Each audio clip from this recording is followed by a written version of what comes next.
أتفضل بزماني حسن الله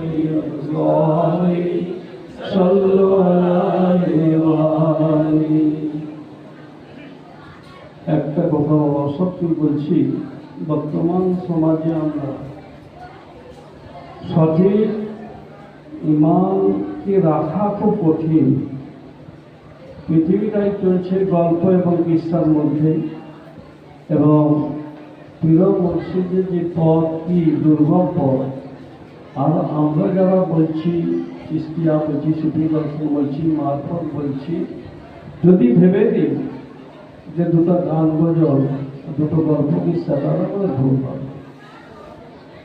কারণ যদি আমি আমার নিজের জ্ঞান থেকে বলছি, কারণ মাদ্রাসায় পড়লে যাহাই আলেম হওয়া যায়,